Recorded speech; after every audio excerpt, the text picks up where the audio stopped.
कुलक्षये प्रणश्यन्ति कुलधर्माः सनातनाः। धर्मे नष्टे कुलं कृत्स्नम् अधर्मोऽभिभवत्युत।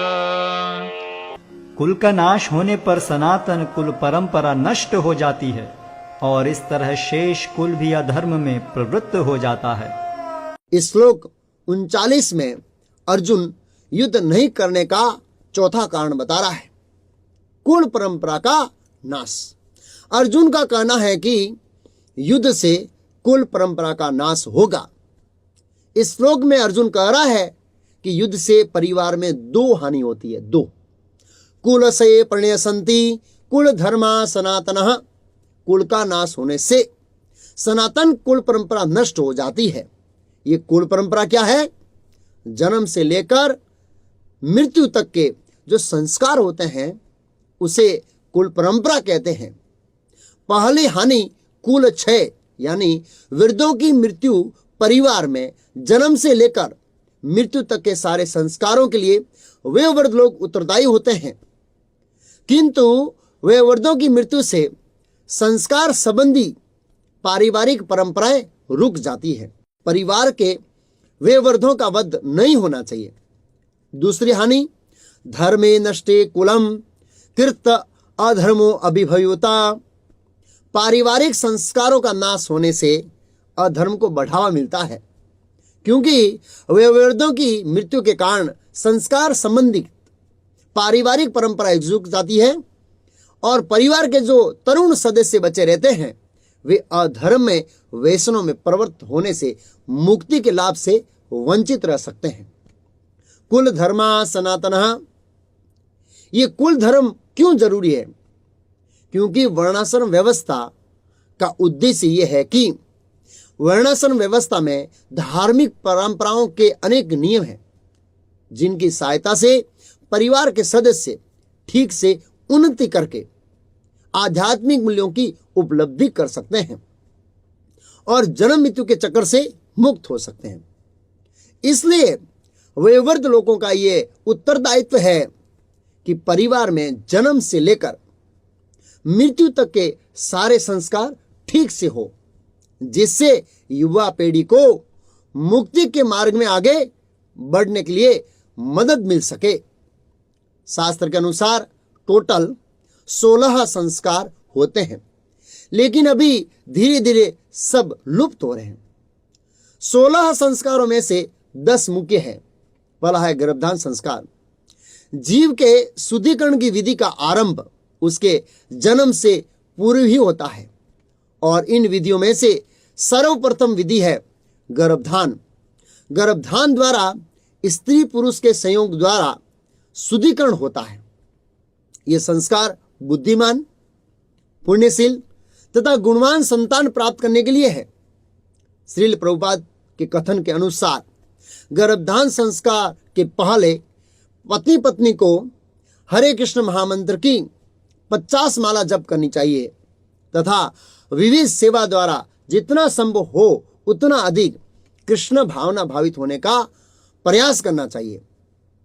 इस संस्कार में स्थान, काल, परिस्थिति की योग्यता और अयोग्यता का विचार करना अति आवश्यक है।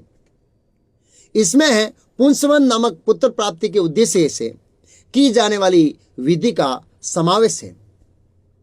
दूसरा संस्कार है सीमंतोन्न संस्कार।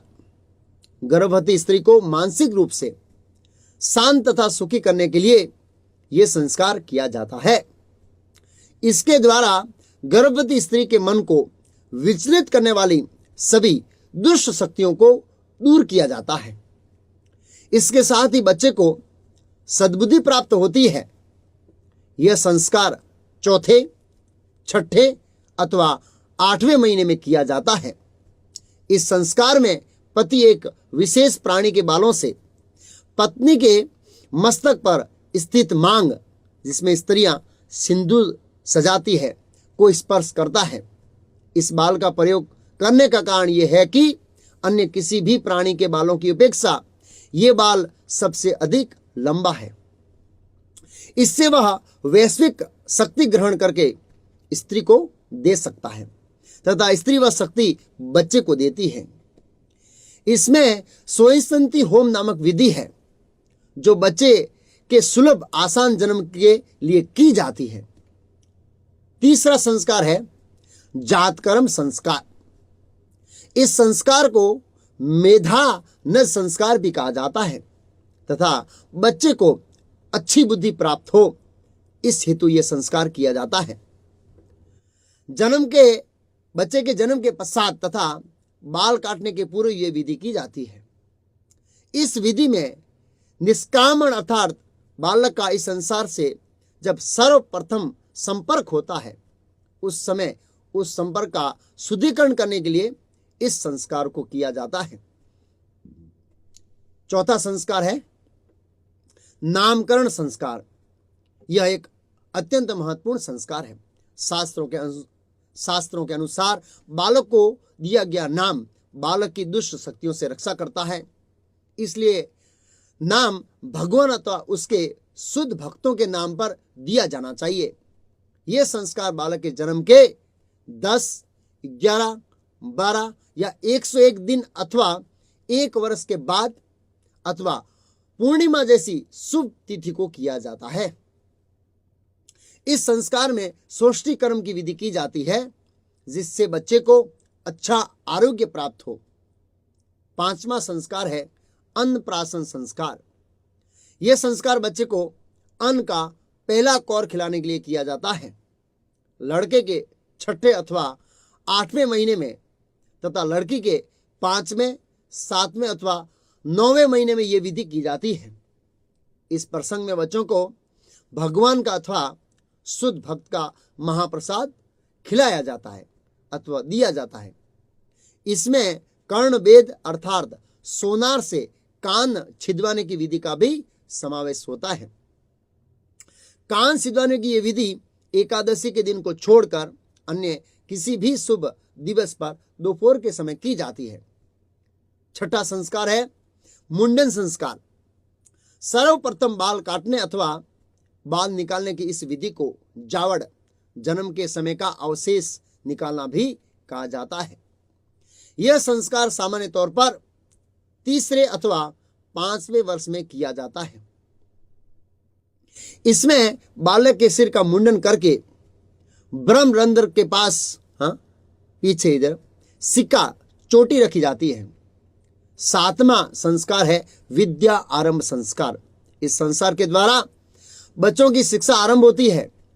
जिस समय लड़के की आयु 4 वर्ष 4 महीने तथा लड़की की आयु 5 वर्ष 4 महीने की होती है उस समय यह संस्कार किया जाता है। 8वां संस्कार है उपनयन संस्कार अर्थात यज्ञोपवीत संस्कार। वैदिक परंपरा में गुरु के आश्रम में जाने से पूर्व इसे ही दीक्षा लेना कहा जाता है। आध्यात्मिक जीवन में प्रगति के लिए इस संस्कार का प्रत्येक व्यक्ति पर होना अनिवार्य है। अंतर्राष्ट्रीय कृष्ण भावनामृत संघ के नियम अनुसार दीक्षा लेने के लिए 4 नियमों का पालन एवं हरे कृष्ण महामंत्र की 16 माला का जप करना अत्यंत आवश्यक है। 9वां संस्कार है विवाह संस्कार। विवाह शब्द का अर्थ है उद्धार, पालन पोषण करना। इस संस्कार के प्रभाव से मनुष्य वैवाहिक जीवन के ध्येय को जान सकता है। वह अपनी पत्नी तथा बच्चों का अज्ञान से उद्धार कर सकता है। अभी यह संस्कार नाम मात्र रह गया है क्योंकि ज्यादातर अभी कोर्ट में लव मैरिज करते हैं और एक दिन रिसेप्शन रख देते हैं। विवाह क्यों करना चाहिए उसका उद्देश्य पता नहीं है। इस संस्कार में कन्यादान, पाणी ग्रहण, अस्माक्रमण, सप्तपदी ऐसी अनेक विधियों का समावेश होता है। 10वां संस्कार है अंत्येष्टि क्रिया संस्कार। ये शरीर के संबंधित शुद्धिकरण की अंतिम क्रिया अथवा संस्कार है। जीव को शरीर से अनासक्त करना, भूत प्रेत योनि में जाने से बचाना तथा उच्च लोकों में प्रगति करने के लिए इस संस्कार को किया जाता है।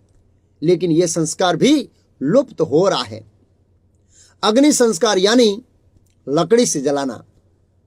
लेकिन अभी गैस भी आ गया है और गैस से भी जल्दी बिजली जलाते हैं, उसमें समय कम लगता है। अभी लोगों के पास समय कम है। यदि संभव हो तो किसी की मृत्यु के पूर्व उसके मुख में तुलसी का पत्ता, गंगा जल इत्यादि डालें। मृत्यु के पश्चात शरीर को स्नान कराएं, तिलक लगाएं तथा भगवान को अर्पित किया गया हार पहराएं और मस्तक पर चंदन से भगवान का नाम लिखें। गंगा, यमुना इत्यादि पवित्र नदियों का जल शरीर पर छिड़कें तथा संपूर्ण शरीर को हरिनाम चादर से ढकें। 3 दिनों के पश्चात मृत व्यक्ति की याद में श्रद्धांजलि अर्पित करें। सूतक काल के विषय में कहा गया है कि ब्राह्मण को 10 दिन, क्षत्रिय 12 दिन, वैश्य 15 दिन, शूद्र को 30 दिनों तक का सूतल पालन करना चाहिए। परंतु किसी भी परिस्थिति में हरि नाम का जप नहीं रोकना चाहिए। भगवान का जो नाम है वो हमेशा शुरू रखना चाहिए। अगले श्लोक 40 में अर्जुन युद्ध के परिणाम से परिवार में 2 नुकसान बता रहा है। 2 नुकसान।